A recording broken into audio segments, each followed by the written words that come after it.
জেনে নিন জিন ছাড়ানোর কিছু কলা কৌশল।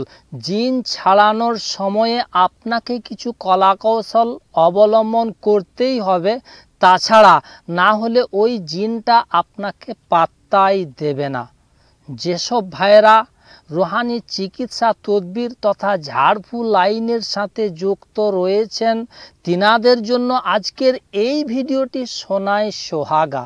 কারণ এমন কিছু তথ্য আপনি আজকের এই ভিডিওটি হতে শিখে চলে যেতে পারবেন, যেগুলো আপনাকে কোনো কবিরাজ ভাইয়েরাই শিখিয়ে দেবে না, আপনাকে পাত্তাই দেবে না।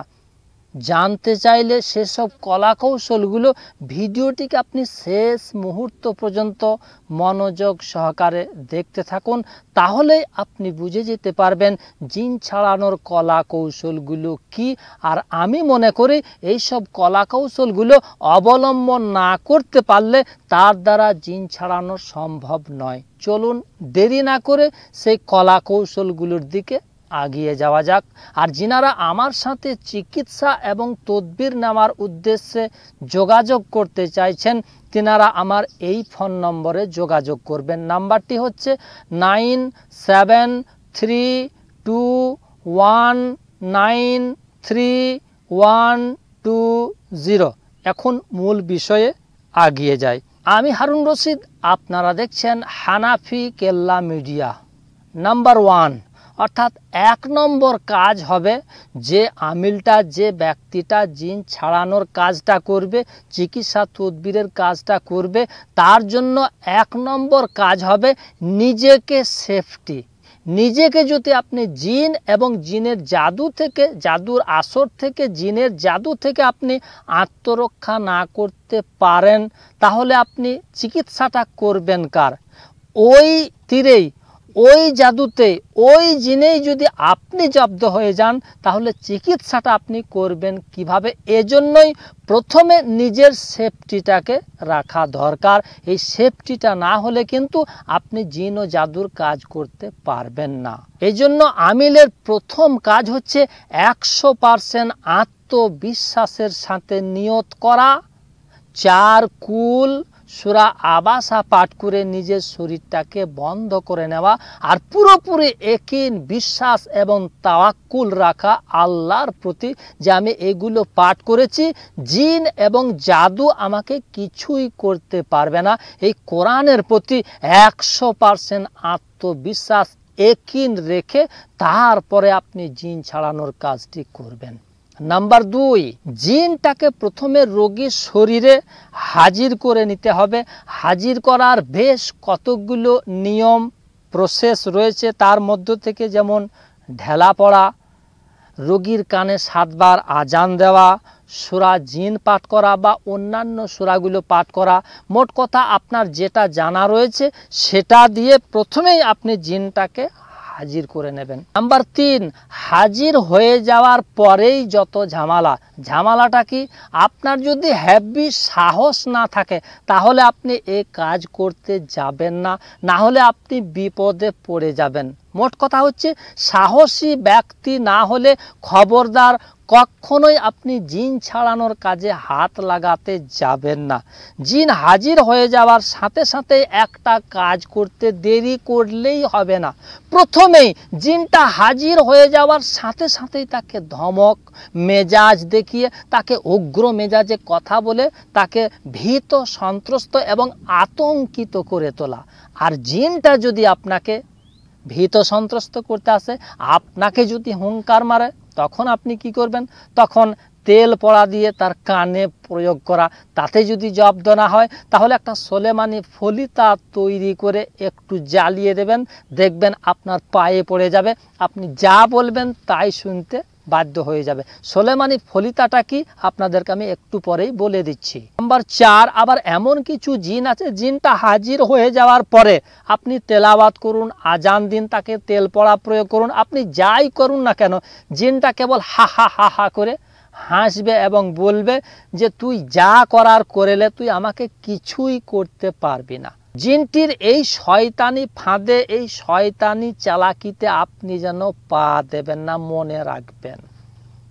যেখানেই কোরআনের তেলাওয়াত করা হয় এবং আজান দেওয়া হয়, হাদিসের মধ্যে এটা পাওয়াও যায়, শয়তান জিনদের তখন প্রচণ্ড পরিমাণে কষ্ট হতে শুরু করে দেয় এবং সেখান থেকে তারা কষ্ট ভোগ করতে করতে পালিয়ে যেতে বাধ্য হয়ে যায়। ও হাসছে, তার মানে আপনাকে ধোঁকা দিতে চাইছে।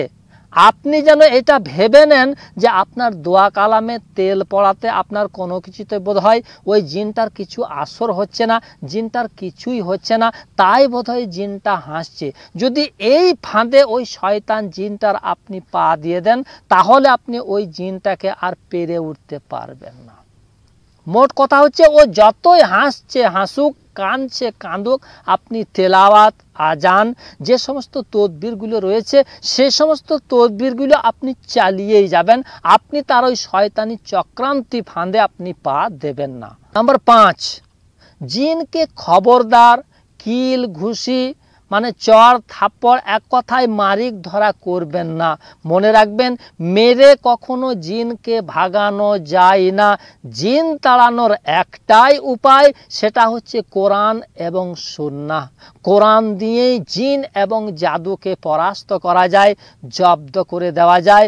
কোরআন দিয়েই জিনেদেরকে শাস্তি দেওয়া যায়। অতএব কথা হচ্ছে, খবরদার জিনেদেরকে কখনোই মারিক ধরা করবেন না। মারিক ধরা তারাই করে যারা জিন ছাড়ানোর কলা কৌশলগুলো জানে না। তারা রাগের বশবর্তী হয়ে ওই রোগীটার উপরে, জিনটার উপরে মারিক ধরা শুরু করে দেয়। কথা হচ্ছে, খবরদার মারিক ধরা করবেন না।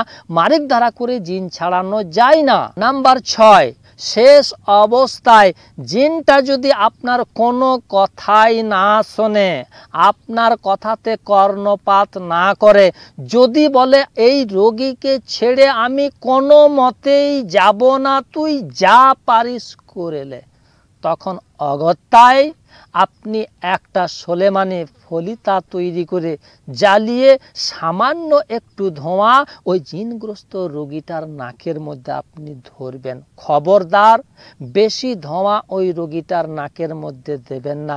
বেশি ধোঁয়া দিয়ে দিলে কিন্তু জিনটা ওখানেই পুরে কেল্লা ফতে হয়ে যাবে। জিনের দল এসে আপনাকেও পাকড়াও করে নিতে পারে। সামান্য একটু জ্বালিয়ে তার নাকের মধ্যে ধোঁয়াটাকে আপনি ধরবেন। দেখবেন চিৎকার মারতে মারতে জিনটা রোগীটাকে ছেড়ে পালিয়ে যেতে বাধ্য হবে। আর এই সোলেমানি ফলিতাটা যদি আপনার শেখার ইচ্ছা থাকে, তাহলে আমার 1 সপ্তাহের যে অনলাইন কোর্স রয়েছে, ওই 1 সপ্তাহের অনলাইন কোর্সে ভর্তি হয়ে সেটা আপনি এই সোলেমানি ফলিতাটা আপনি শিখে যেতে পারবেন। কিছু নির্দিষ্ট ফিজ রয়েছে, সেই ফিজ দিয়ে আপনাকে ভর্তি হতে হবে। আর এই ধরনের ভিডিও নিত্য নতুন পাওয়ার জন্য আমার চ্যানেলটিকে আপনি এক্ষুনি সাবস্ক্রাইব করে পাশের বেল বাটনটিকে দাবিয়ে রেখে দিন, যাতে করে আমি নতুন কোনো ভিডিও আপলোড দিলেই সাথে সাথেই যেন আপনার কাছে নোটিফিকেশনটি পৌঁছে যায়। বন্ধুরা, আজ এই পর্যন্তই।